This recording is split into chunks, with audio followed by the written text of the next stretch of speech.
नमस्कार दोस्तों, मैं सुमन कुमार पढ़ारम एकेडमी के इस नए वीडियो में आप लोग का स्वागत करता हूं। जैसा कि मैं BPSC pi previous year question का डिस्कशन सीरीज चला रहा हूं, जिसके तहत मैंने 67, 68 और 69 बीपीएससी के प्रीवियस ईयर क्वेश्चन का डिस्कशन अपने यूट्यूब चैनल पर पहले किया हूं। अब इसी के सीरीज के तहत मैंने एक वीडियो में बिहार ज्योग्राफी का पूरा प्रीवियस ईयर क्वेश्चन के साथ डिटेल से एनालिसिस किया था। अब भारत के ज्योग्राफी जो कि बीपीएससी में जितने प्रश्न पूछे गए थे भारत और वर्ल्ड ज्योग्राफी के, उस क्वेश्चन का पार्ट 1 मैंने 56 से 53 से 56वीं तक के सारे वीडियो को मैंने अपने यूट्यूब चैनल पे अपलोड कर दिया है। इसी के वीडियो के पार्ट 2 के तहत मैं अब 68वीं 48 से 52 तक यानी 48वीं से 52वीं तक से लेके आगे 38 बीपीएससी तक के सारे क्वेश्चन ज्योग्राफी में जो पूछे गए हैं उन प्रश्नों का मैं डिस्कशन करूंगा। मेरे चैनल पे आप नए हैं तो चैनल को सब्सक्राइब कर दीजिए, वीडियो को शेयर कीजिए, लाइक कीजिए, कमेंट कीजिए। सबसे पहला प्रश्न है ये 48 to 52 बीपीएससी में अत्यधिक गर्म।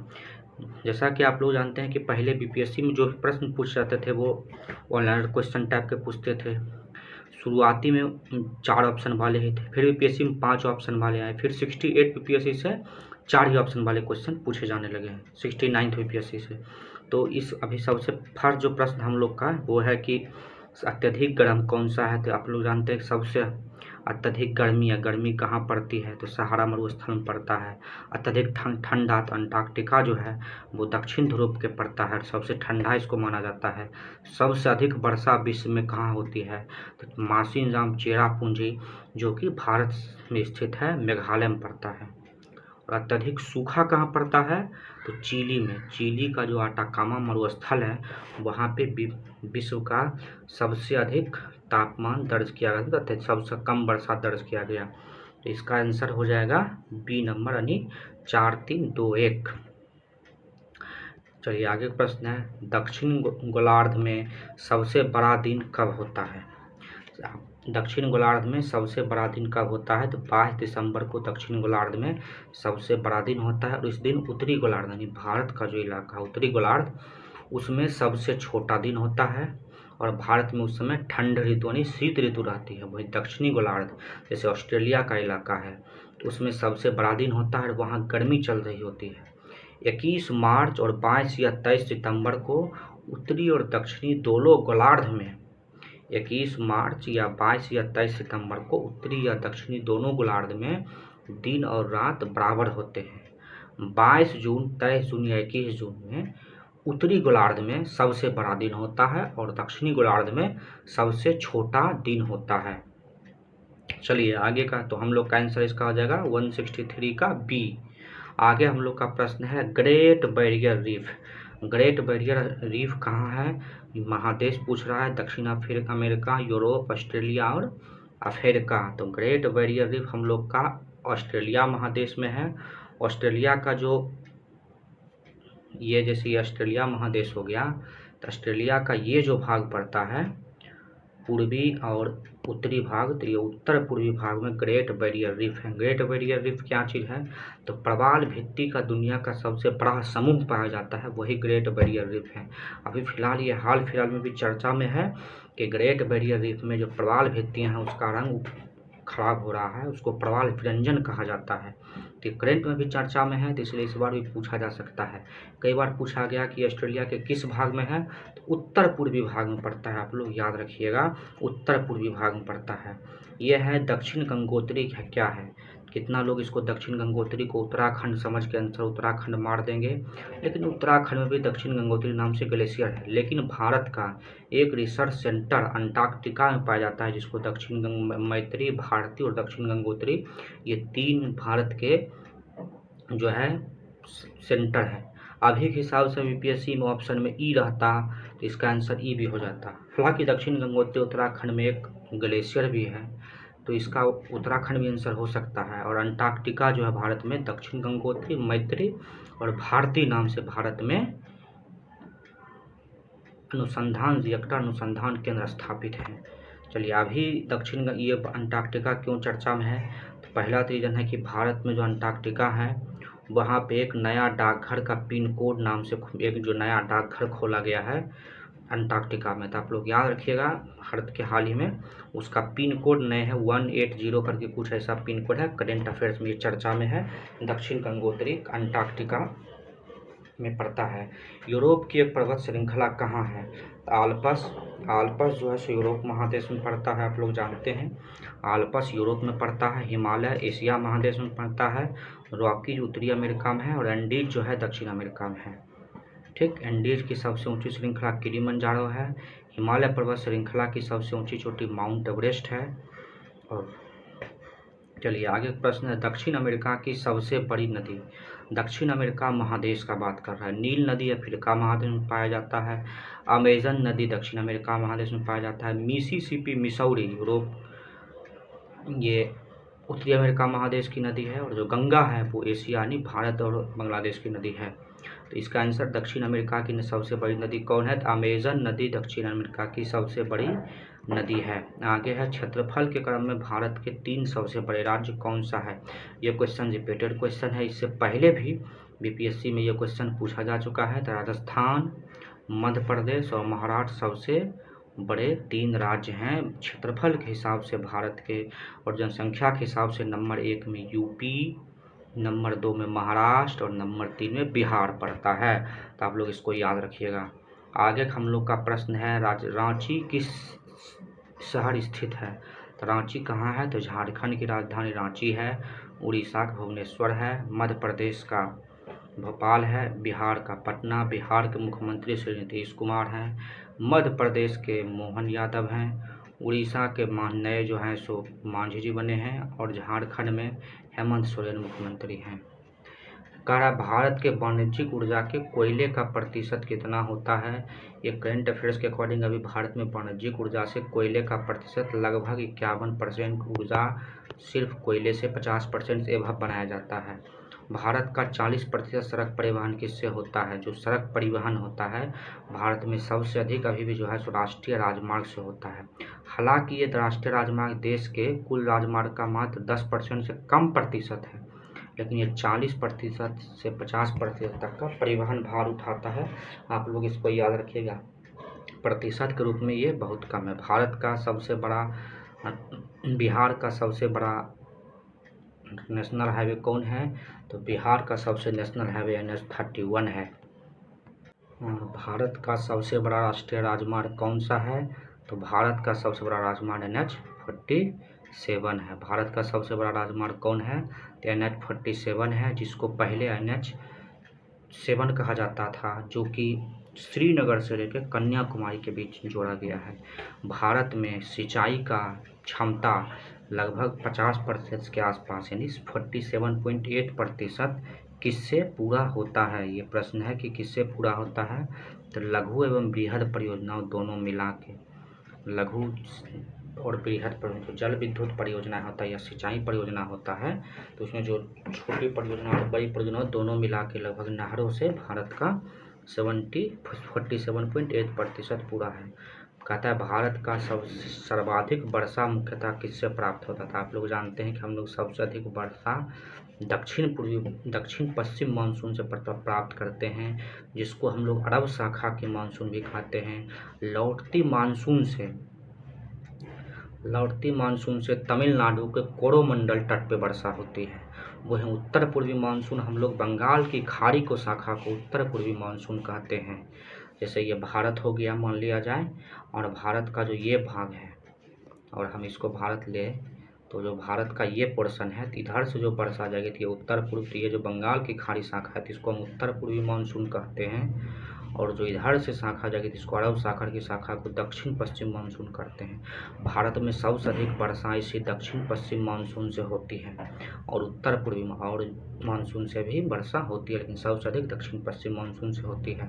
भारत में वर्षा 3 वजह से होती है, 4 वजह से, एक उत्तर पूर्वी मानसून, एक दक्षिण पश्चिम मानसून, एक लौटती मानसून से, और एक जो होता है ठंड के दिनों में चेस्ट स्ट्रीम चलती है, जिसको हम लोग भूमध्य सागर से उठती है और वो पश्चिम बंगाल या पंजाब हरियाणा में ठंड के दिनों में भारत के उत्तरी मैदानी इलाकों में वर्षा कराती है, जिसका उत्पत्ति कहाँ होता है, तो भूमध्य सागर में होता है। तो ये भारत में 4 तरीके से वर्षा होती है, आप लोग याद रखिएगा। और सबसे वर्षा का जो ऋतु होता है जून से लेकर सितंबर माना जाता है। और सबसे अधिक भारत में वर्षा होती है तो वो होती है मासिनराम चेरापूंजी में। वहीं बिहार में सबसे अधिक वर्षा किशनगंज में और सबसे कम औरंगाबाद में होती है। ये फिर एक प्रश्न जो हम लोग का है, पृथ्वी की भूगर्भिक संरचना, उसी से फिर से प्रश्न एक है कि 64,000 किलोमीटर लंबाई, 2,000 किलोमीटर से 2,400 किलोमीटर चौड़ाई वाला कटक उत्तरी एवं दक्षिणी अटलांटिक महासागर द्रोणियों के मध्य से गुजरता हुआ हिंद महासागर द्रोणी, फिर ऑस्ट्रेलिया तथा अंटार्कटिका के बीच से दक्षिण प्रशांत महासागरीय द्रोणी में प्रवेश करता है। यह कटक या यह रिज क्या कहलाता है, तो यह कहलाता है हम लोग का डॉल्फिन चैलेंजर कटक। कहता है कि जो बहुत लोग इसका आंसर मध्य महासागरीय कटक मारते होंगे, जो कि हम लोग का जो दक्षिण अमेरिका महादेश और इधर उत्तरी अमेरिका महादेश है, उधर अफ्रीका है, उधर यूरोप के बीच में जो अटलांटिक महासागर है, इस महासागर के बीच में जो रिज है या कटक है उसको हम लोग मध्य महासागरीय कटक कहते हैं या अटलांटिक कटक या रिज कहते हैं। इसकी लंबाई हालांकि कम है तो इसको सब लोग मानते हैं आंसर मार सकते हैं, लेकिन जो यहाँ जो 64,000 किलोमीटर लंबाई वाला पूछा गया और 2,000 से 2,400 किलोमीटर तक चौड़ाई वाला कटक है, जो उत्तरी एवं दक्षिणी अटलांटिक महासागर से शुरू होगा, हिंद महासागर द्रोणी को पार करते हुए ऑस्ट्रेलिया और अंटार्कटिका के बीच से दक्षिणी प्रशांत महासागर द्रोणी में प्रवेश करेगा। तो यह डॉल्फिन चैलेंजर कटक है, आप लोग याद रखिएगा, इसको डॉल्फिन कटक रेंज कहा जाता है। आगे है इजराइल की उभयनिष्ठ सीमाएं किस किस से मिलती है। अभी भी इजराइल और फिलिस्तीन के बीच संघर्ष हो रहा है। अभी भी ये क्वेश्चन जो है चर्चा में है, आप लोग इसको याद कर लीजिएगा। इजराइल की सीमा किससे मिलती है, जॉर्डन की सीमा, इजराइल में एक मृत सागर है, मृत सागर की सीमा किससे मिलती है। क्वेश्चन भी पहले पूछा जा चुका है कि मृत सागर की सीमा किससे मिलती है। तो ये सब महत्वपूर्ण क्वेश्चन हैं। देखिए, इजराइल की सीमा लेबनान, सीरिया, जॉर्डन और मिस्र के साथ मिलती है और फिलिस्तीन के साथ मिलती है। फिलिस्तीन को भी दुनिया में बहुत सारे देशों ने मान्यता दी है, उसमें भारत भी एक देश है इसने फिलिस्तीन को मान्यता दी है। तो लेबनान, सीरिया, जॉर्डन और मिस्र के साथ सीमा मिलती है। इसमें तुर्की के साथ नहीं मिलती है, इसमें भी तुर्की के साथ नहीं मिलती है, इसमें इराक के साथ नहीं मिलती है। तो एलिमिनेशन मेथड से जाइएगा, तो क्योंकि तुर्की जो है भूमध्य सागर के उत्तर में अवस्थित है और ये जो है भूमध्य सागर के दक्षिण में अवस्थित है, आप लोग याद कर लीजिएगा। तो इसलिए तुर्की के साथ इजराइल की सीमा नहीं लगती है। आगे का ये क्वेश्चन भी बहुत बार रिपीट हुआ है कि कौन सा रेल मार्ग का ये जो यूरोप महादेश में है, तो यूरोप महादेश में ऐसा सिस्टम लागू है कि एक देश से पार होने के बाद बहुत सारे देशों में रेल से आप पार कर सकते हैं, इसको यूरोप में है। तो पहला पर हम लोग का है कि यूरोपीय ट्रांस कॉन्टिनेंटल रेल मार्ग, यूरोपीय ट्रांस कॉन्टिनेंटल रेल मार्ग। तो ये हम लोग का जो जुड़ेगा ये पेरिस फ्रांस की राजधानी से वारसा पोलैंड की राजधानी वारसा तक जाती है। उसके बाद जो ट्रांस एडियन रेल मार्ग है वो ऑस्ट्रिया ब्यूनस आयर्स से वालपैरोज तक जाती है, ये जो है दक्षिण अमेरिका महादेश में है। उसके बाद है ट्रांस साइबेरियन रेल मार्ग, ट्रांस साइबेरियन रेल मार्ग, ये लेनिनग्राद से व्लादिवोस्तोक जोड़ती है, यूरोप महादेश के रूस में अवस्थित है। और शायद ट्रांस साइबेरियन रेल मार्ग एकल रेल मार्ग के रूप में विश्व का सबसे लंबा रेल मार्ग है। और ओरिएंट एक्सप्रेस जो है, ये ओरिएंट रेल मार्ग जो है वो फ्रांस की राजधानी पेरिस से इस्तांबुल तक चलती है। इसमें बहुत सारे रेल मार्ग अभी भी चल रहे हैं, लेकिन कुछ कुछ पे रोक है या कुछ कुछ में देशों के बीच अच्छे संबंध नहीं होने के बीच नहीं चल रहे हैं। जैसे भारत और पाकिस्तान के बीच चलती थी जो एक्सप्रेस अमृतसर से लेकर लाहौर तक, वो अभी बंद है। वैसे भारत और बांग्लादेश के बीच अभी चल रही है, भारत बांग्लादेश ढाका, बांग्लादेश मीरपुर, मतलब तो ये एक्सप्रेस चल रहा है। उसी तरह से ये अंतर्देशीय रेल मार्ग है जो यूरोप और अन्य महादेशों में अवस्थित है। चलिए आगे है 2004 के हिंद महासागरीय भूकंप तथा उससे परिणत सुनामी के संबंध में निम्नलिखित में से कौन सा कथन सही नहीं है। प्रश्न पूछ रहा है कि निम्नलिखित में से कौन सा प्रश्न सही नहीं है। सुंडा खाई कहाँ है? तो हिंद महासागर में। भारतीय प्लेट के बर्मी प्लेट से अधःगमन, तो उसके साथ टकराने से क्षेत्र का लगभग 12 किलोमीटर भ्रंश रेखा का 15 मीटर तक खिसकाव होने के कारण भूकंप उत्पन्न हुआ था। सही बात है, भूकंप उत्पन्न होता है, यही मतलब अधःगमन, इसी प्रक्रिया जिसमें प्लेट एक दूसरे के नीचे जाती है या दूर हटती है। तो इसमें अधःगमन हुआ, टकराया तो भ्रंश रेखा का निर्माण हुआ और खिसकाव हुआ। परिणामी सुनामी, यानी इससे सुनामी आया। भूकंप कहाँ आया? जब भूकंप समुद्र में आता है तो इसको हम लोग सुनामी कहते हैं। परिणामी सुनामी ने इंडोनेशिया तट से अफ्रीका के पूर्वी तट तक अधिक केंद्र से लगभग 8500 किलोमीटर तक भयंकर विध्वंस किया। बिल्कुल सही है। और वर्तमान अनुमानों के अनुसार कंपन जनित सुनामी ने समुद्र में डूब गए अनगिनत लाशों का 50 लाख लोग नहीं मरे, लगभग 2 से 3 लाख लोग मरे थे, लेकिन जिसकी गिनती एग्जैक्ट नहीं हो पाई थी। तो ये गलत है। बांग्लादेश से बहुत कम लोग हताहत हुए, क्योंकि भूकंप प्रभावित भ्रंश रेखा की जो डिक्लाइन है उत्तर दक्षिण होने से सुनामी लहरों का प्रबलतम शक्ति उत्तर पश्चिम दिशा में था। ये जो बांग्लादेश, जैसे ये बांग्लादेश, यहाँ पे भारत के साथ बांग्लादेश लगा हुआ है सीमा, और सुंडा ट्रेंच के साथ है। कह रहा है कि बहुत कम लोग प्रभावित हुए, क्योंकि भूकंप प्रभावित भ्रंश रेखा की दिक स्थिति है, जो डिक्लाइंड स्थिति है वो उत्तर दक्षिण, यानी जो इसका स्थिति था वो उत्तर दक्षिण था, इस रेखा के दिशा में था। यहाँ से निकला, यहाँ से जैसे उत्तर है ना सुंडा, इस दिशा से होती है, इस दिशा में था। और उत्तर दक्षिण होने से सुनामी लहरों का प्रबलतम शक्ति उत्तर पश्चिम दिशा में हो गया, यानी उत्तर से लेकर इधर से आया और इसका दिशा जो है उत्तर पश्चिमी दिशा में इधर करके ऐसे इलाका में चला गया, जिससे जो है ये बांग्लादेश है ये कम प्रभावित हुआ। यानी दिशा इसका उत्पत्ति इधर हुआ और इसका जो दिशा प्रबलतम शक्ति हुआ सुनामी का वो इस एरिया में चला गया, जिससे बांग्लादेश का ये इलाका अछूता रह गया था, तो इसी वजह से कम हुआ था।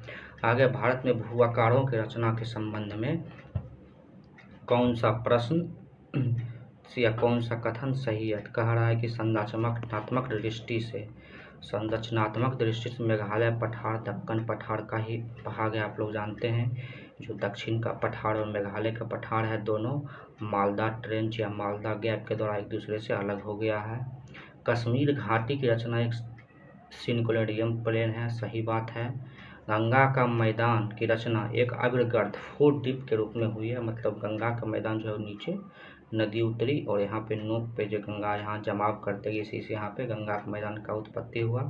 हिमालय की उत्पत्ति भारतीय प्लेट, यूरोपीय प्लेट तथा चीनी प्लेट। ये गलत है, चीनी प्लेट कोई प्लेट ही नहीं है, त्रिकोणीय नहीं। हिमालय की उत्पत्ति भारतीय प्लेट और हिमालयन प्लेट के, यूरोपियन प्लेट के आपस में टकराने से हुआ। तो एक प्लेट नीचे गया, दूसरा प्लेट उसके उठने से हिमालय पर्वत का निर्माण हो गया। 1, 2 और 3 सही है। आगे का प्रश्न है, भारत में कतिपय लौह इस्पात संयंत्र पश्चिमी तट से होकर आयोजित किए जाते हैं। इस उद्योग की ऐसी अवस्थिति के क्या कारण है? कह रहा है कि किस कारण से लौह इस्पात संयंत्र पश्चिमी तट से होकर आयोजित किए जाते हैं। तो भारत का जो ये पश्चिमी तट है यहाँ से आयोजित किए जाते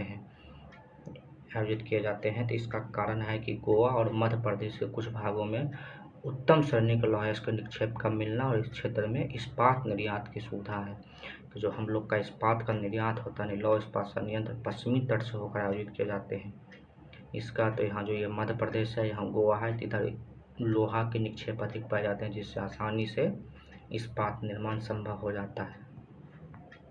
आगे ये भी ज्योग्राफी का एक प्रश्न है, कहता है कि बाढ़ कहाँ आती है। तो आप लोग जानते हैं कि बाढ़ जो है सो उत्तर प्रदेश तथा बिहार के मैदानी भाग में आता है।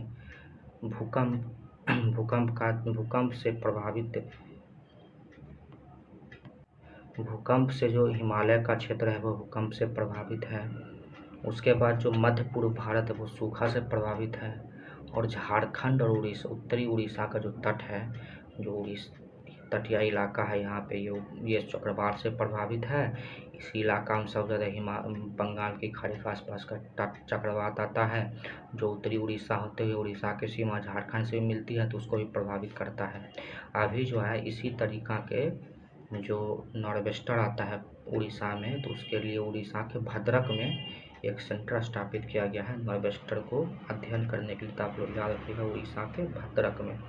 भारत में सबसे अधिक कॉफ़ी का उत्पादन कौन करता है? तो भारत में सबसे अधिक कॉफ़ी का उत्पादन कर्नाटक राज्य करता है। कौन करता है? आप लोग याद रखिए, भारत में सबसे अधिक कॉफ़ी का उत्पादन कर्नाटक। ये 2021 राज्य में साक्षरता दर सबसे कम है। 2001 की जनगणना खत्म हो गई है, अभी 2011 का जनगणना का डेटा है। तो बिहार में सबसे अधिक सबसे कम साक्षरता दर है। भारत में कौन सा राज्य सबसे अधिक अदरक उत्पादन करता है? तो उस समय भारत में सबसे अधिक अदरक उत्पादन बिहार करता था, लेकिन अभी सबसे अधिक अदरक का उत्पादन आंध्र प्रदेश करता है। आप लोग याद रखिएगा अदरक का उत्पादन। चलिए 46 बीपीएससी है। विश्व के विशाल बलित पर्वतों की रचना आज से लगभग कितने वर्ष पूर्व हो गई? तो 30 मिलियन वर्ष पूर्व जो है बलित पर्वत, जैसे हिमालय हुआ, तो हिमालय एक बलित पर्वत है, आल्पस एक बलित पर्वत है, इसका पूर्व 30 मिलियन वर्ष पूर्व हुआ था। आगे का प्रश्न हम लोग का है कि विश्व के 80% ज्वालामुखी कहाँ मिलते हैं?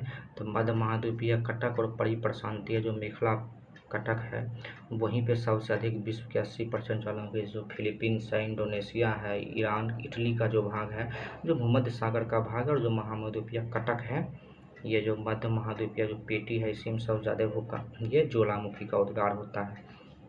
इसलिए जो परिप्रशांत पेटी है उसी में एक है ज्वालामुखी है, जिसको भूमध्य सागर का प्रकाश स्तंभ कहा जाता है। आप लोग कमेंट करके बताइए किसको कहा जाता है। विश्व का विशालतम स्वर्ण क्षेत्र अफ्रीका में स्थित है।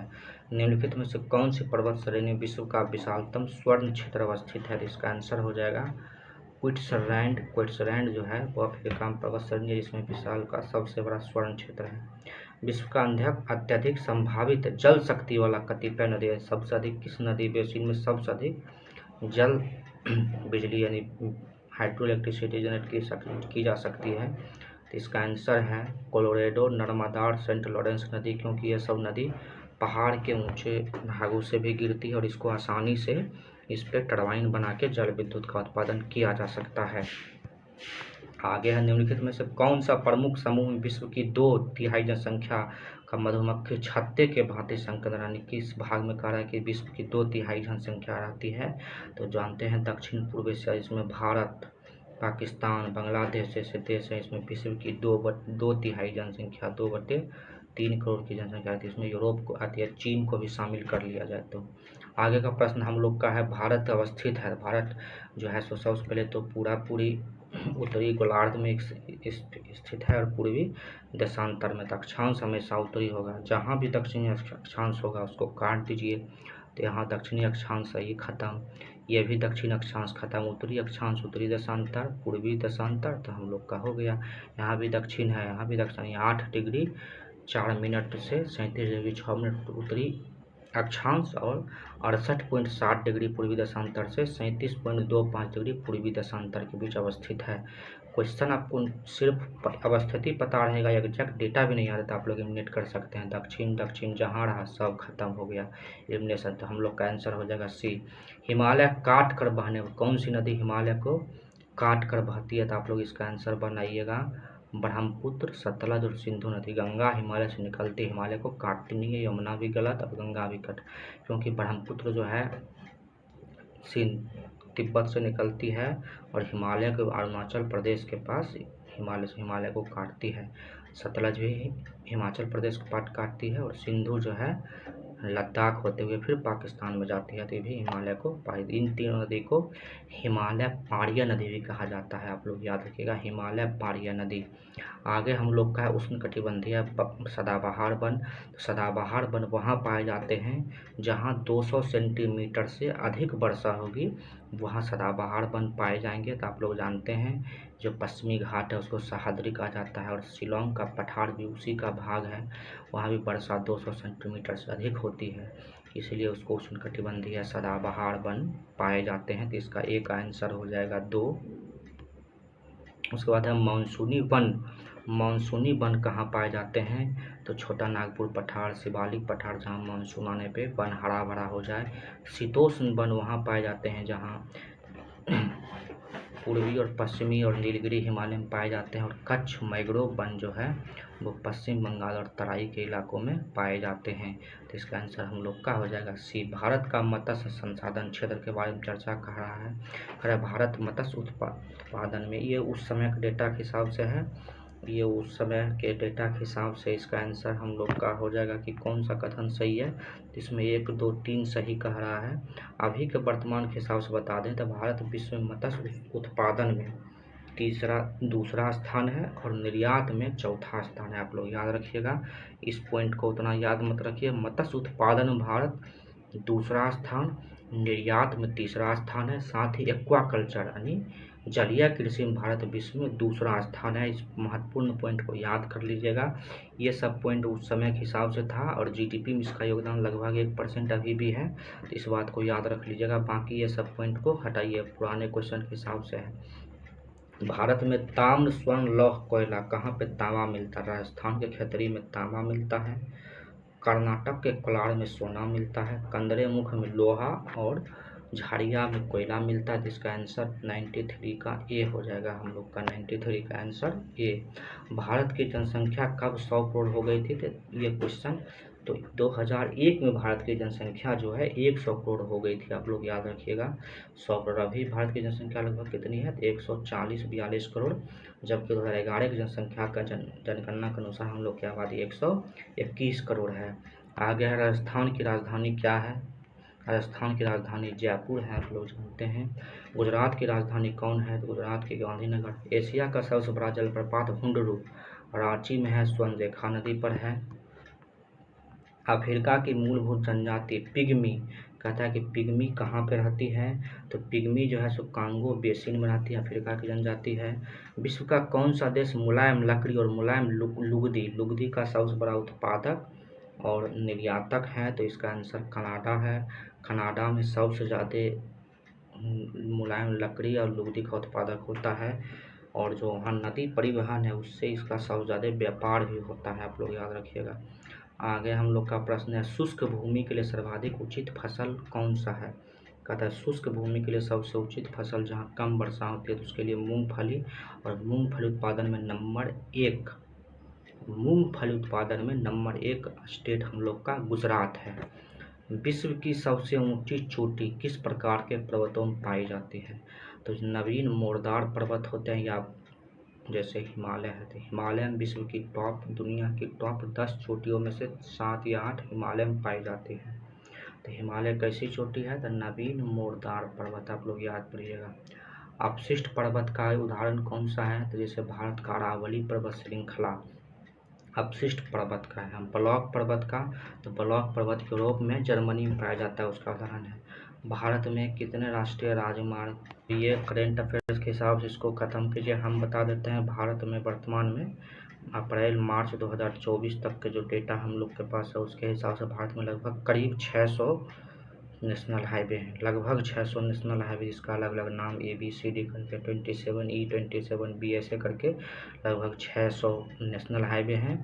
और भारत में लगभग 1,46,000 किलोमीटर जो है, लगभग 1,46,000 किलोमीटर नेशनल हाईवे है, जिसमें लगभग 5600 किलोमीटर का नेशनल हाईवे बिहार में, आप लोग याद रखिएगा। 1,46,000 किलोमीटर भारत में नेशनल हाईवे है, आप लोग याद रखिएगा। भारत का प्रमाणिक समय जो ग्रीनविच है, कह रहा है ग्रीनविच समय GMT से कितना आ गया था? आपको बताए थे भारत 5.5 डिग्री प्लस आ गया, दोनों माइनस लिखा गया है, इसको हटा दीजिए। भारत 5.5 डिग्री प्लस है, B या C को प्लस कर दीजिए, आंसर है हम लोग का।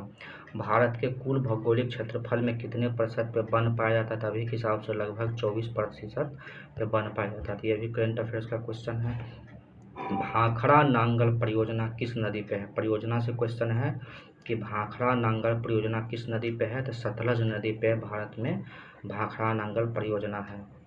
और चिनाब नदी पे कौन है? तो बगलिहार है, दुलहस्ती है, ये सब है। उसके बाद सलाल बांध बनाया गया है चिनाब नदी पे, तो आप लोग याद रखिएगा। सलाल, दुलहस्ती, बगलिहार, ये सब परियोजनाएं किस नदी पे हैं? तो चिनाब नदी पे है, आप लोग याद रखिए। और सतलज पे भाखड़ा नांगल परियोजना है। असम कुल कितने राज्यों एवं केंद्र शासित प्रदेशों से सीमा लगाता है?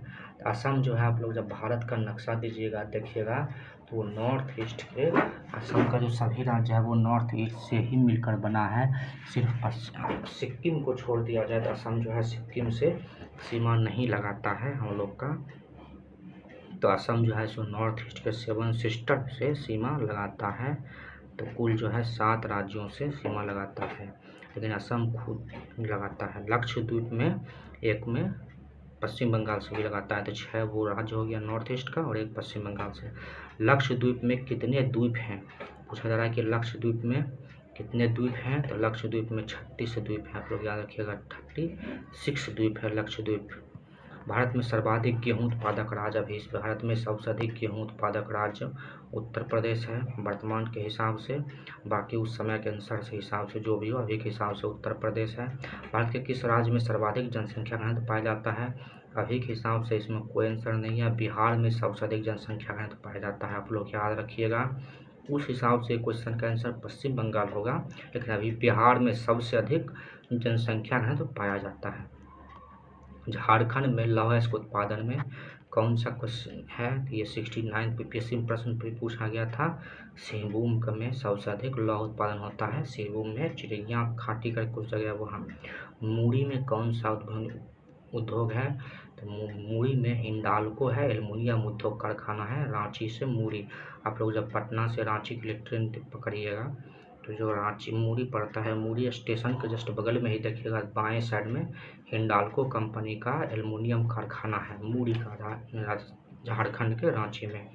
मैथौन, बेलपहाड़ी, तिलैया बांध, ये सब बांध हैं जो कि दामोदर नदी घाटी वैल्यूएशन प्रोग्राम के तहत ही बहुत सारे बांध बनाए गए थे। लेकिन ये मैथन, बेलपहाड़ी और तिलैया जो है बराकर नदी बनाया गया है, और बराकर नदी दामोदर नदी की सहायक नदी है। जमशेदपुर जो है स्वर्ण रेखा नदी के किनारे बसा हुआ है, दामोदर नदी है। छोटा नागपुर पठार से निकलती है, झारखंड और पश्चिम बंगाल बहते हुए गंगा सागर में ये बंगाल खाड़ी मिलती है। चलिए आगे है रेगुड़ मृदा। रेगुड़ हम लोग इसको काली कपासी मृदा भी कहते हैं। तो आगे का प्रश्न हम लोग का है कि रेगुड़ मृदा कहाँ पाया जाता है? तो रेगुड़ मृदा सबसे अधिक महाराष्ट्र में पाया जाता है। आगे चलिए रेगुड़ मृदा। आगे हम लोग का प्रश्न है कोरबा कोयला क्षेत्र, तो कोरबा छत्तीसगढ़ में है। गद्दी लोग मूल रूप से हिमाचल प्रदेश के निवासी हैं। मानस नदी किसकी सहायक नदी है? तो मानस नदी ब्रह्मपुत्र की सहायक नदी है। बीपीएससी में पूछा तेल नदी किसकी सहायक नदी है? तेल नदी महानदी की सहायक नदी है। पूर्णा, वर्धा ये सब गोदावरी की सहायक नदी है। चलिए किस राज्य में जनसंख्या सबसे अधिक है? तभी बता ही दिए, बिहार में सबसे अधिक है। शिव समुद्रम जलप्रपात कह रहा है कि कहाँ पे है? तो शिव समुद्रम जलप्रपात जो है हम लोग का कावेरी नदी पे है, कर्नाटक में है। गंगा नदी के किनारे बसा सबसे बड़ा शहर, अभी इसमें कन्फ्यूजन है कि भाई क्षेत्रफल की दृष्टि से कि जनसंख्या की दृष्टि से, तो वैसे कानपुर सबसे बड़ा शहर है। भारत में शहरी जनसंख्या कुल कितना प्रतिशत है? 31 लगभग प्रतिशत है अभी के हिसाब से। मलक्का जल डमरू मध्य किसके किसके बीच जोड़ता है? तो हिंद महासागर को चीन, दक्षिण चीन सागर से जोड़ता है, आप लोग जानते हैं। लाल सागर को भूमध्य सागर से कौन जोड़ता है? सुएज नहर जोड़ता है। अटलांटिक महासागर को प्रशांत महासागर से पनामा नहर जोड़ता है, आप लोग याद रखिएगा।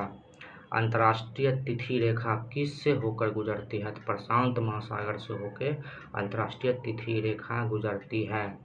किलिमंजारो एक पर्वत श्रृंखला है जो दक्षिण अफ्रीका महादेश में है। ये एक चोटी है, पर्वत चोटी है, आप लोग याद रखिएगा, किलिमंजारो पर्वत श्रृंखला। निम्न में से कौन सी अधिक नदी सबसे अधिक मार्ग परिवर्तन करती है? तो कोसी नदी सबसे बड़ी मार्ग परिवर्तन करती है। कपास उत्पादक सबसे बड़ा राज्य अभी गुजरात है, लेकिन उस समय महाराष्ट्र है, उस समय गुजरात था शायद। कौन सी नदी घाटी भ्रंश घाटी से होकर बहती है? भारत में नर्मदा और ताप्ती नदी भ्रंश घाटी से होकर बहती है। ऐसे दामोदर को भी माना जाता है कि भ्रंश घाटी से होकर बहती है कुछ इलाकों में, लेकिन इसका नर्मदा और ताप्ती आंसर होगा, तो इसका आंसर नर्मदा। सोन, नर्मदा और महानदी जो है अमरकंटक की पहाड़ी से निकलती है, आप लोग याद रखिएगा कहाँ से निकलती है? अमरकंटक की पहाड़ी से। पारादीप उड़ीसा में स्थित एक बंदरगाह है जो बंगाल की खाड़ी में स्थित है, आप लोग याद रखिएगा। हीराकुंड बांध महानदी पे बनाया गया है। हीराकुंड बांध महानदी पे बनाया गया है। चलिए आगे का हम लोग का प्रश्न है, किस राज्य में सबसे अधिक प्रतिशत वन क्षेत्र है? सबसे अधिक प्रतिशत वन क्षेत्र हम लोग का मिजोरम में है। क्षेत्रफल के हिसाब से सबसे अधिक वन ऐसे मध्य प्रदेश में, लेकिन प्रतिशत के हिसाब से मिजोरम में है। अरुणाचल प्रदेश में, दोनों में क्षेत्रफल और प्रतिशत के हिसाब से दोनों में अरुणाचल प्रदेश सेकेंड नंबर पे है, लेकिन क्षेत्रफल के हिसाब से एमपी आगे है, लेकिन क्षेत्रफल प्रतिशत के हिसाब से मिजोरम सबसे आगे है। गन्ने का सबसे बड़ा उत्पादक राज्य अभी कौन सा है? तो इसका आंसर हो जाएगा उत्तर प्रदेश, महाराष्ट्र, तमिलनाडु और कर्नाटक ये अभी परिप्रेक्ष्य में भी स्थित है। कह रहा है फिजी, फिजी कहाँ स्थित है? प्रश्न है कि फिजी कहाँ स्थित है? तो फिजी प्रशांत महासागर में अवस्थित एक द्वीपीय देश है, आप लोग याद रखिएगा। फिजी, सूरीनाम, ये फिजी भारतीय ग्रुप के लोग वहाँ ज़्यादा रहते हैं फिजी में। ग्रह जिसका कोई उपग्रह नहीं है, तो बुध ग्रह का कोई उपग्रह नहीं है, बुध और शुक्र का कोई उपग्रह नहीं है, मंगल का 2 फेमस और बेबोस है, और नेपच्यून का शायद 27 है, आप लोग याद रखिएगा। गल्फ स्ट्रीम एक महासागरीय धारा है, आप लोग जानबे करते हैं। गल्फ स्ट्रीम एक गर्म जल धारा है।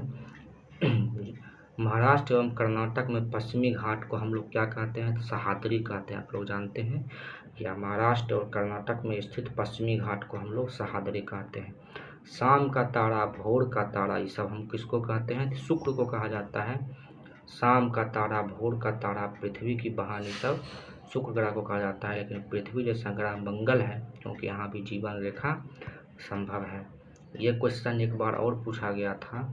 ये कह रहा है कि निम्नलिखित में से किस वैज्ञानिक ने अपर्दन चक्र को परिभाषित किया? तो पैंक ने किया था अपर्दन चक्र। एस्किमो क्या है? तो एस्किमो एक जनजाति है, या जो बर्फ के घरों में रहती है, उसके बर्फ को घरों को इग्लू कहा जाता है। जो ध्रुवीय क्षेत्रों में रहती है, तो ये कहाँ रहती है? तो कनाडा, ध्रुवीय क्षेत्र कनाडा। संसार की छत, दुनिया की सबसे ऊंची पठार पामीर का पठार है, जिसको जो तिब्बत चीन में स्थित है, इसको संसार की सबसे बड़ी छत कहा जाता है। अरावली और सतपुड़ा भारत में स्थित है। रेगुड़ किसका नाम है? तो काली कपासी मिट्टी या काली मिट्टी को रेगुड़ मृदा कहा जाता है। नई मिट्टी को जलोढ़ कहा जाता है, ये खादर और बांगर होता है। पिग्मी जनजाति है, 242 नंबर क्वेश्चन है। पिग्मी जाति कहाँ पाई जाती है? तो अफ्रीका महादेश में पाई जाती है। भारत का सर्वोच्च पर्वत शिखर कौन है? तो भारत का सर्वोच्च पर्वत शिखर गॉडविन ऑस्टिन या कंचनजंगा है, जो पीओके में पाक ऑक्यूपाइड कश्मीर पड़ता है, आप लोग याद रखिए। गॉडविन ऑस्टिन K2 है। पृथ्वी के चारों ओर गैसों के समूह को हम लोग वायुमंडल कहते हैं, आप लोग याद रखिएगा। पृथ्वी के चारों ओर के समूह को हम लोग क्या कहते हैं? तो वायु है, तो वायुमंडल कहते हैं। पृथ्वी पर वायुमंडल किस कारण से है? तो गुरुत्वाकर्षण बल के कारण पृथ्वी पर वायुमंडल है, आप लोग याद रखिएगा। दोनों यानी वायुमंडल है तो गुरुत्वाकर्षण बल है, गुरुत्वाकर्षण बल है तो वायुमंडल है। और वायुमंडल में सबसे अधिक नाइट्रोजन पाया जाता है। यूरेनस ग्रह सूर्य के चारों ओर चक्कर कितने समय में लगा लेता है? तो 84 वर्ष में लगा लेता है। चलिए, कहा जाता है खेती के अंतर्गत भारत में सबसे महत्वपूर्ण खाद्य फसल कौन सी है? जानते हैं सबसे अधिक भारत में खाया जाने वाला फसल और उत्पादन किया जाने वाला फसल जो है, क्षेत्रफल के हिसाब से भी और उत्पादन के हिसाब से ही चावल है। चावल सबसे अधिक उत्पादन करने वाला क्षेत्रफल के हिसाब से भी है। आगे का प्रश्न है, हमारे अंतरिक्ष में कितने तारामंडल है? हमारे अंतरिक्ष में लगभग 89 तारामंडल है, 89 तारामंडल है। जिस तारामंडल में जो मिल्की वे है या आकाशगंगा हमारी तारामंडल का नाम है। शनि ग्रह को सूर्य का चक्कर लगाने में कितना समय लगता है? तो 29.5 वर्ष में शनि ग्रह सूर्य का चक्कर लगा लेते हैं। अभी बताए थे, निम्न में से किस राज्य में जाड़े में वर्षा होती है? तो जाड़े में वर्षा होने का मतलब है या तो उत्तर पश्चिमी भारत में होगा जाड़े में वर्षा, या जब मानसून लौटती है अक्टूबर नवंबर में, तब तक भारत में ठंड का मौसम आ जाता है। तो लौटती मानसून से तमिलनाडु के कोरोमंडल तट पे वर्षा होती है, तो इसका आंसर बी हो जाएगा। ऐसे जनरली उत्तर पश्चिमी भारत में हरियाणा, पंजाब और मैदानी भागों में भी होती है। आगे हम लोग का प्रश्न है, किसी स्थान का मानक समय निर्धारित करने का आधार क्या है? तो प्रधान मध्याह्न रेखा के हिसाब से हम लोग मानक समय मध्याह्न रेखा ज्ञात करते हैं। प्रधान मध्याह्न रेखा इसको 0 डिग्री देशांतर रेखा भी कहते हैं। इस रेखा से जो पूर्वी रहता है उसमें हम समय को प्लस करते हैं, जो पश्चिम रहता है उसको समय को माइनस कहते हैं। इसी के रेफरेंस में हम सारे समय को मापा जाता है। ऐसे पूछेगा देशांतर रेखा का प्रयोग समय निर्धारण के लिए किया जाता है, लेकिन आधार इसमें कहता है कि बेस पॉइंट क्या है, तो बेस पॉइंट प्रधान मध्याह्न रेखा है। कुछ लोग इसमें मार दिए होंगे देशांतर रेखा। देशांतर रेखा समय का निर्धारण होता है, लेकिन कहता है किसके आधार पे। जैसे हम कहेंगे 2 4 से कितना बड़ा है, तो किससे मेरा आधार है 2 आधार है कि 2 से हमारा 4 2 बड़ा है। उसी तरह से किससे मापते हैं, तो प्रधान मध्याह्न रेखा से। बोडो जनजाति कहाँ पाई जाती है, तो बोडो असम इलाकों में पाई जाती है, और बोडो भाषा भी एक है। तो ये जो हम लोग का असम पाई जाती है, यहाँ ऑप्शन गारो पहाड़ी हो जाएगा। पनामा नहर अभी बताए थे, प्रशांत महासागर को अटलांटिक महासागर से जोड़ती है, प्रशांत महासागर को। माउंट एटना एक ज्वालामुखी है जो इटली में है। हिमालय पर्वत का पर्वतपादीय प्रदेश, इसको हम लोग शिवालिक कहते हैं, आप लोग जानते हैं। जो गिरिपादीय प्रदेश है जिसको हम लोग बाह्य हिमालय भी कहते हैं, ये शिवालिक के नाम से जाना जाता है। भारत का सबसे बड़ा रबर उत्पादक राज्य केरल है। आप लोग याद रखिए, भारत का अभी भी है, भारत का सबसे बड़ा रबर उत्पादक राज्य केरल है। रबर उत्पादन के लिए सबसे मेन है कि वर्षा 200 सेंटीमीटर से अधिक होनी चाहिए। आम्र वर्षा क्या है, तो बिहार बंगाल उड़ीसा सब में जो वर्षा होती है मार्च अप्रैल महीने में मानसून से पूर्व या गर्मी के समय, तो उसको हम लोग आम्र वर्षा कहते हैं। पूर्वी घाट और पश्चिमी घाट का मिलन स्थल रिपीटेड क्वेश्चन है, नीलगिरी में होता है। भारत अपनी आवश्यकता से अधिक उत्पादन करता है, तो भारत जो है अभी समय में अनाज और चाय दोनों का आवश्यकता से अधिक उत्पादन करता है। भारत लगभग 320 से 30 मिलियन टन खाद्य अनाज का उत्पादन करता है। तो इसका और चाय का भी, तो भारत चाय का भी निर्यात करता है, अनाज में भी चावल गेहूं का निर्यात करता है, लेकिन इसका आंसर चाय। पश्चिम की ओर प्रवाहित होने वाली नदी कौन सा है, नदी जैसे कि जो नदी पश्चिम की ओर प्रवाहित होगा तो वो हम लोग के अरब सागर में गिरेगा, और जो पूर्व की ओर प्रवाहित होगा तो वो बंगाल की खाड़ी में गिरेगा। नर्मदा और ताप्ती नदी जो है हम लोग का गिरता है कहाँ, पश्चिम में। राप्ती नदी जो है वो गंगा की सहायक नदी है, याद रखिएगा। राप्ती नदी उत्तर प्रदेश में बहती है, तो हम लोग का आंसर इसका हो जाएगा नर्मदा और ताप्ती। कोयला उत्पादन में राज्यवार घटता क्रम, अभी सबसे अधिक कोयला का उत्पादन नंबर 1 में करता है झारखंड, नंबर 2 में नंबर 1 में उड़ीसा, नंबर 2 में झारखंड, नंबर 3 में छत्तीसगढ़। तो इस समय ये पुराना क्वेश्चन है, उसमें बिहार को शामिल कर लिया गया है। तो ये ग्रैंड कैनियन या ग्रेट कैनियन कहाँ है, एक प्रकार का खड्ड है ग्रैंड कैनियन, ये अमेरिका में पाया जाता है। भारत में सबसे अधिक गेहूं उत्पादक राज्य उत्तर प्रदेश। ग्रह जिसका कोई उपग्रह नहीं है, तो बुध का नहीं है, गल्फ स्ट्रीम एक धारा है। विश्व का सर्वाधिक जनसंख्या वाला देश कौन सा है, महासागरीय धारा है, गल्फ स्ट्रीम गर्म जल धारा है। विश्व की सर्वाधिक जनसंख्या वाला देश चीन है। जोहानिसबर्ग अफ्रीका दक्षिण अफ्रीका में स्थित है। स्वर्ण की खान के लिए प्रसिद्ध है। पिग्मी जनजाति अफ्रीका महादेश के कांगो बेसिन में पाई जाती है। प्रश्न है कांगो बेसिन कहाँ पर, अफ्रीका महादेश के कांगो बेसिन में पाई जाती है पिग्मी जनजाति, या फिर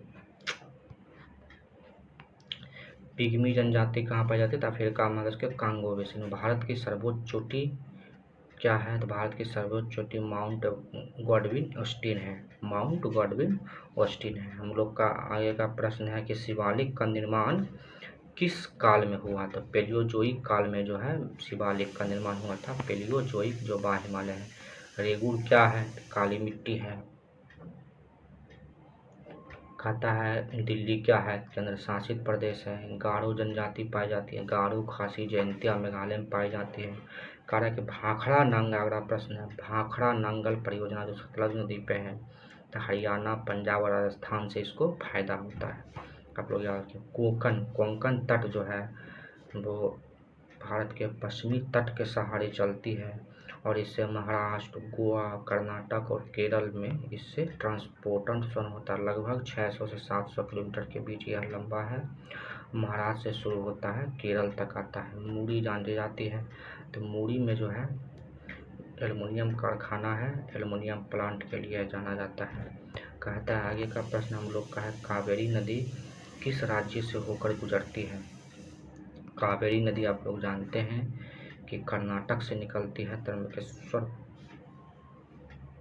कावेरी महाबलेश्वर से निकलती है, और ये जो है कर्नाटक, केरल और तमिलनाडु से गुजरती है, और इसी तीनों राज्यों के बीच में कावेरी नदी जल विवाद भी है। आगे का प्रश्न है, पृथ्वी का सतह का वह भाग जो पानी से ढका होता है। तो हम लोग जानते हैं पृथ्वी पर लगभग 71% पानी है और 29% जो है हम लोग का भूमि है। तो इसलिए कहता है कि लगभग 2/3 भाग जो है पृथ्वी का वो किससे ढका रहता है, तो पानी से ढका रहता है। हम लोग का आगे का प्रश्न है, जिस तारामंडल में तारे ध्रुव की ओर संकेत करते हैं, इसलिए हम लोग इसको ध्रुव तारा कहते हैं। और इसमें जो सप्तऋषि रहता है, इसमें 7 तारे रहते हैं, वो हमेशा ध्रुव की ओर इंगित करते रहते हैं, इसको हम लोग ध्रुव तारा कहते हैं। पृथ्वी पर सबसे अधिक घने वन कहाँ पाए जाएंगे, तो घने वन मतलब सदाबहार वन, जहाँ सबसे अधिक वर्षा होती है। तो भूमध्य रेखा जो है हम लोग का, भूमध्य रेखा के पास सबसे अधिक वर्षा होती है, वहीं सबसे अधिक ये पाए जाएंगे। कहता है पृथ्वी सूर्य की परिक्रमा करने दिन में कितना दिन में लगभग करता है, तो 365.25 दिन में पृथ्वी सूर्य की परिक्रमा करता है।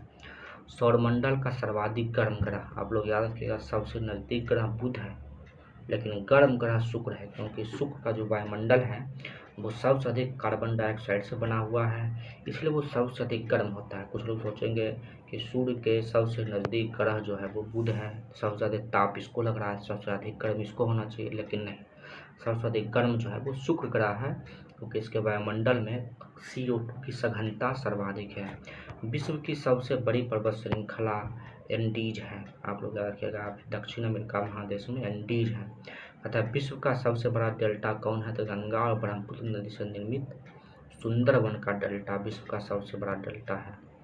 कहता है कपास उद्योग, जो कपड़ा बनता है, कपास उद्योग है, तो वो किससे होता है, तो भार ह्रास मूलक। देखिए उद्योग मतलब ये हुआ कि उद्योग जो होता है, कुछ उद्योग ऐसे हुए जिसमें हम, जैसे गन्ना उद्योग है, कपास उद्योग, इसको समय के साथ नहीं किया गया कि जो सूखता जाएगा उसका वजन हल्का होता जाता है, तो उसी टाइप के उद्योग को भार ह्रास उद्योग हम लोग कहते हैं। क्या कहते हैं, भार ह्रास उद्योग। भारत में अतिरिक्त प्रायद्वीपीय पर्वत, जो हम लोग का जो प्रायद्वीपीय पठार है, कह रहा है कि किस काल खंड में निर्मित हुए प्रायद्वीपीय पठार, तो पेलियोजोइक युग में जो है हम लोग का अतिरिक्त प्रायद्वीपीय पर्वतों का निर्माण हुआ।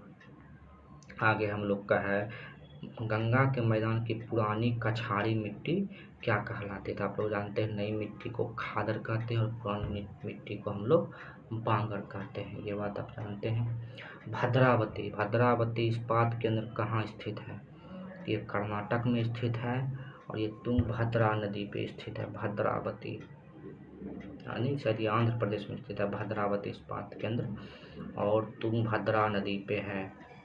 भारत का सर्वाधिक पटसन मतलब जूट, सबसे अधिक जूट उत्पादन राज्य जो है इसमें पश्चिम बंगाल में होता है।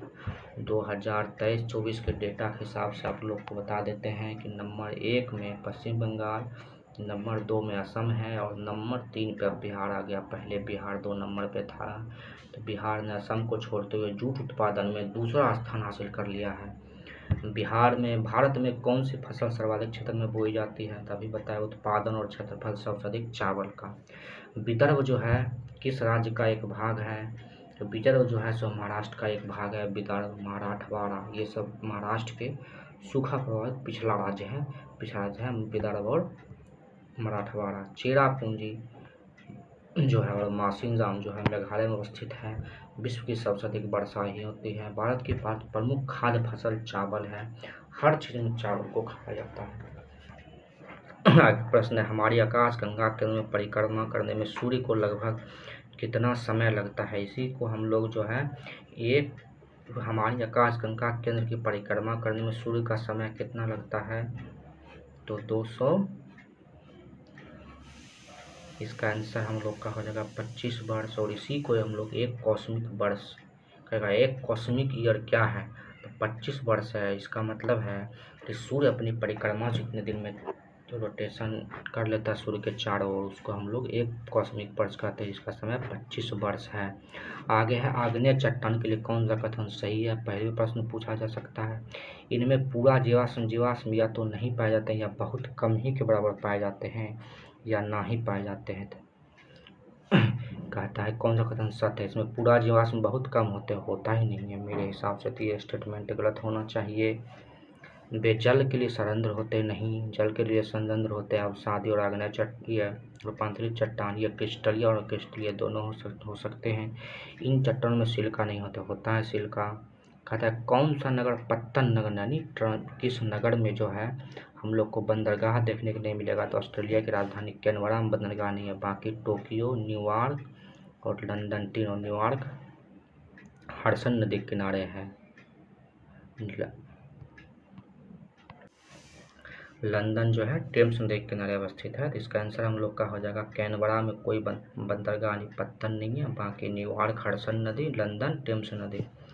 पारिस्थितिकी संतुलन बनाए रखने के लिए कितना वन चाहिए, तो कम से कम पारिस्थितिकी संतुलन बनाए रखने के लिए 1/3 वन चाहिए।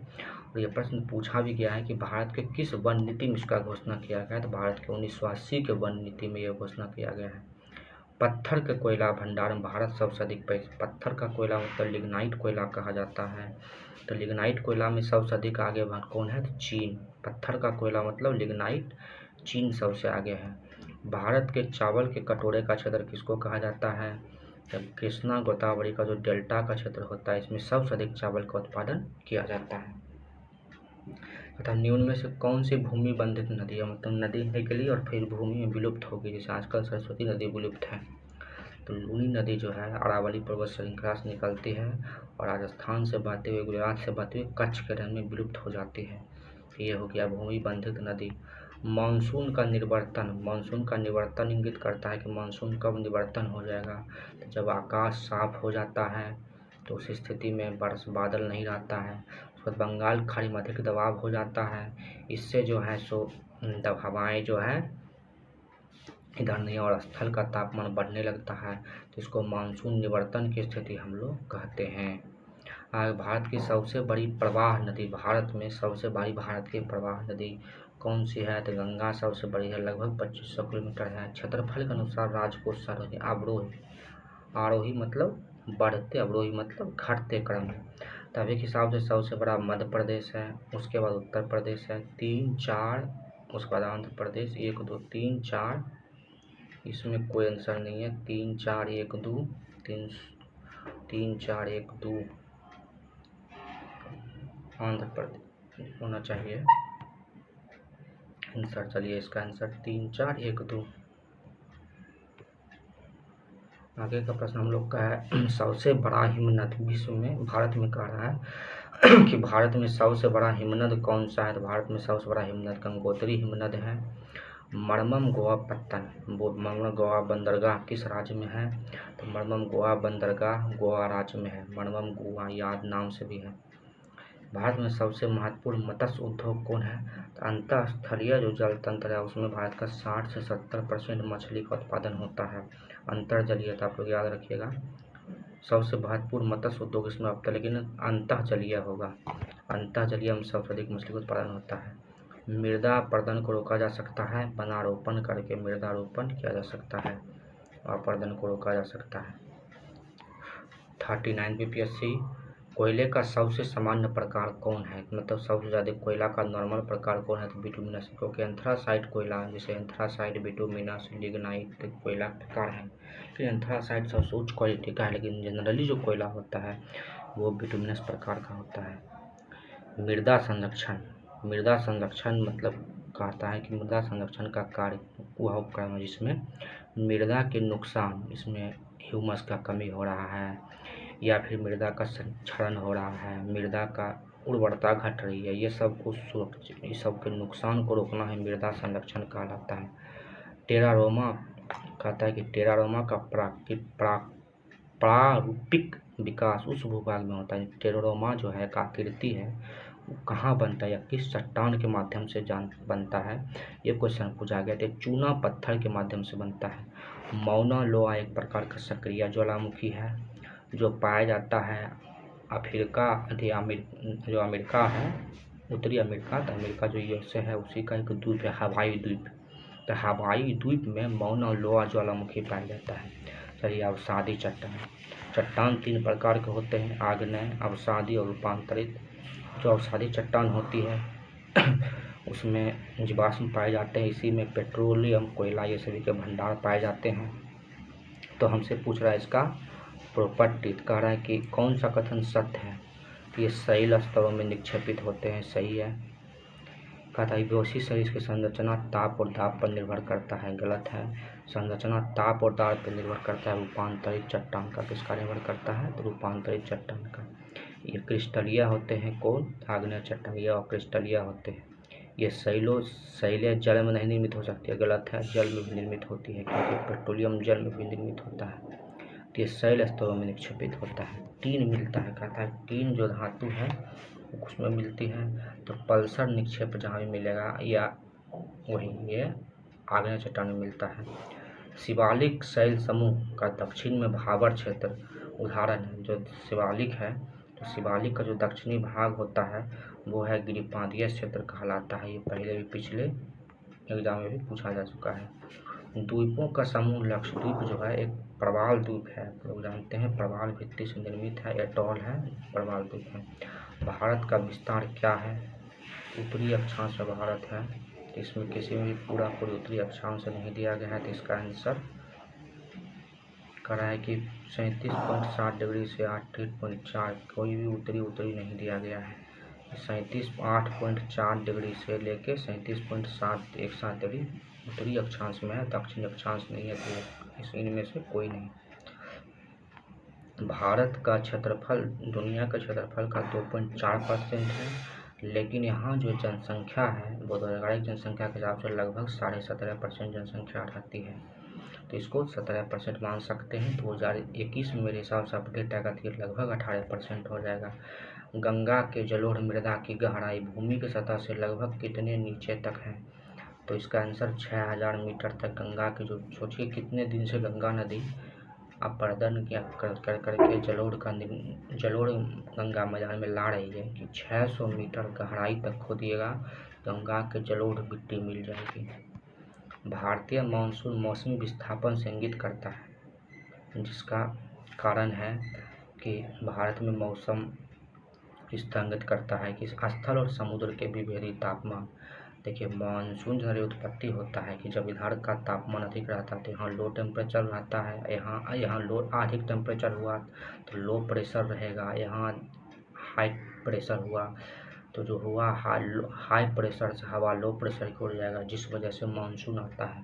तो यहाँ का टेम्परेचर रहता है कम और यहाँ का टेम्परेचर रहा अधिक, तो इस वजह से यहाँ जो हवाएं हल्कियों के ऊपर उठेगी और यहाँ भारी हवा रहेगी, तो इसको भरने के लिए दौड़ेगा। तो इसी प्रक्रिया से भारत में मानसून का उत्पत्ति प्रोसेस होता है जनरल वे में, और यह स्थल और समुद्र के तापमान में अंतर कारण से होता है, आप लोग याद रखिएगा। तिब्बत का मानसरोवर झील से कौन सी नदी निकलती है, तिब्बत के मानसरोवर झील से ब्रह्मपुत्र, सतलज और सिंधु तीनों नदी निकलती है।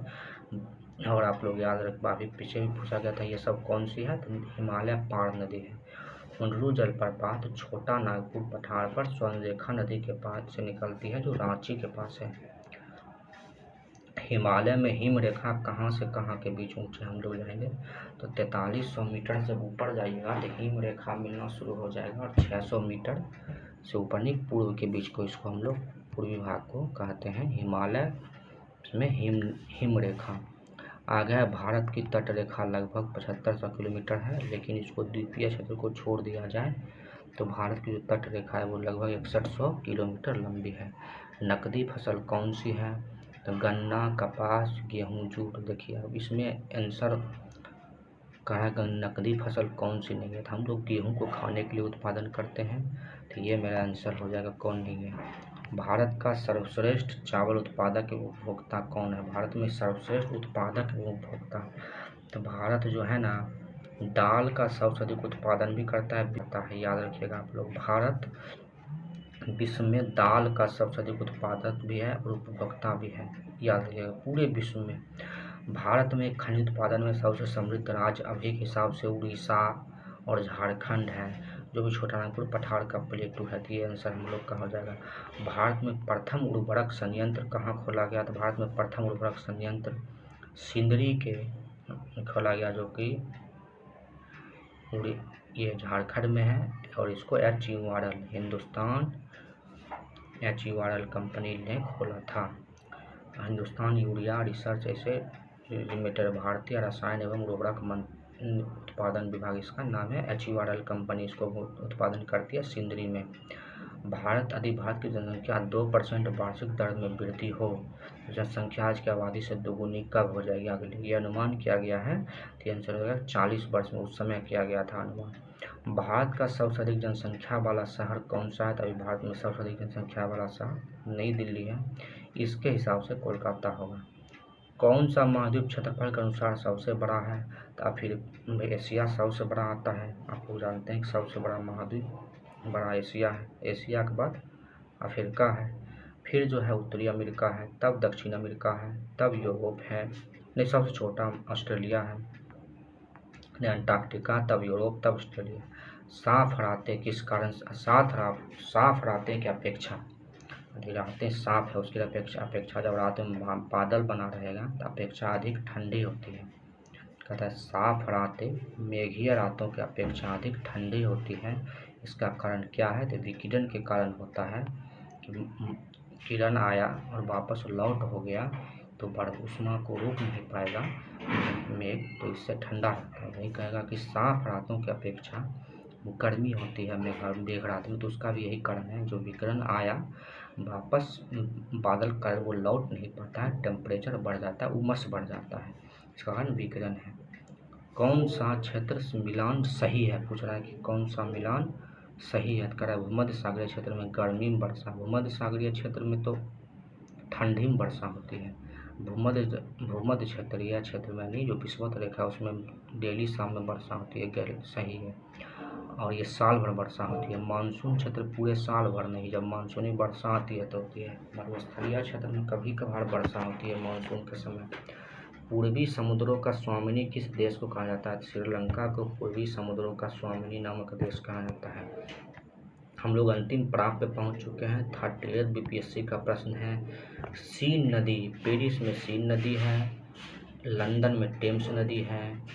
गोबी मरुस्थल कहाँ पाया जाता है? तो मंगोलिया चीन में गोबी मरुस्थल पाया जाता है। स्वेज नहर कहाँ जोड़ती है? भूमध्य सागर को लाल सागर से जोड़ती है। लास्ट प्रश्न है, मुंडा जनजाति सबसे अधिक कहाँ है? अभी भारत सबसे अधिक मुंडा जनजाति झारखंड में पाई जाती है। उसमें बिहार झारखंड एक ही साथ था। निम्नलिखित में भारत राज्य में लौह इसको उपलब्ध नहीं है। किस राज्य में लोहा उपलब्ध कारखाना नहीं है या लौह का क्षेत्र नहीं है? तो पंजाब में। समुद्र तल पर पृथ्वी के केंद्र से सबसे अधिक निकट स्थान कौन सा है? हम लोग का कह रहा है कि समुद्र तल पर पृथ्वी के केंद्र से सबसे निकट स्थान तो भूमध्य रेखा ही होगा। भूमध्य रेखा जो है पृथ्वी के केंद्र से सबसे नजदीक होगा, और जो ध्रुव होगा वो सबसे दूर होगा। लक्षद्वीप जो है सो भारत के किस भाग में है? तो दक्षिण पश्चिम भारत में लक्षद्वीप स्थित है, तो दक्षिण पश्चिम भारत में। और सबसे लास्ट प्रश्न है, ओजोन परत बताता है कि ओजोन परत जो होता है, ओजोन गैस का जो लेयर होता है उसको हम लोग ओजोन परत कहते हैं। अंटार्कटिका में इसकी उपस्थिति कम होती है तो वहाँ ओजोन लेयर डिप्लेशन कम हो जाता है। इसकी हाइट ऑप्शन है। तो हमने लगभग पूरा क्वेश्चन BPSC में जितना ज्योग्राफी में पूछा गया है वो 2-3 वीडियो में बिहार ज्योग्राफी और भारत ज्योग्राफी दोनों और वर्ल्ड ज्योग्राफी तीनों मिला के हमने कवर कर दिया है। आप इसके डिटेल्स एनालिसिस से आप जान सकते हैं कि जो भारत का ज्योग्राफी है उस भारत के ज्योग्राफी में हम लोग का भारत का भूगर्भीय, पृथ्वी का भूगर्भीय इतिहास पढ़ना है, जिसमें विभिन्न प्रकार के सिद्धांत भी पढ़ने होते हैं। इसका भूगर्भीय संरचना पढ़ना है। भारत की नदियाँ बनी, भारत का भौतिक विभाजन जिसमें नदी, दर्रा, मिट्टी, नदियाँ सब आ जाती है, तो भारत का भौतिक विभाजन भी पढ़ना है। तो ये 2 चैप्टर बहुत इम्पोर्टेंट है। और बाकी समुद्र विज्ञान, जलवायु विज्ञान ये सब थोड़ा थोड़ा देख सकते हैं एक बार। बिहार में बिहार का मिट्टी, बिहार का खनिज और बिहार का कृषि और बिहार में प्रमुख जैसे अभ्यारण्य है, ये सब देखना है। नेशनल लेवल पे जो है आप लोग जो है कौन कौन से अभ्यारण्य चर्चा में, जैसे पिछला बार सिमलीपाल चर्चा में था तो उससे पूछा गया था, नतांगी चर्चा में था उसमें पूछा गया था, मन्नार बायोस्फीयर रिजर्व चर्चा में था तो उसके बारे में पूछा गया था। उसी तरह से यदि अभी कोई बायोस्फीयर रिजर्व चर्चा में है तो उसका बारे में पूछा जा सकता है। तो आप लोग याद रखिएगा बस ये सब चीज़। आप लोग का वीडियो कैसा लगा कमेंट करके बताइएगा। हम इसका वीडियो जो इसका PDF जो है अपने एक टेलीग्राम चैनल में डाल देंगे जिसका नाम प्रहारम एकेडमी होगा, और जल्द ही इसका वीडियो हम लोग टेलीग्राम चैनल पे डालेंगे इसका PDF। बाय, गुड नाइट, पढ़ते रहिए, चैनल को सब्सक्राइब कीजिए, वीडियो को लाइक एंड शेयर कीजिए।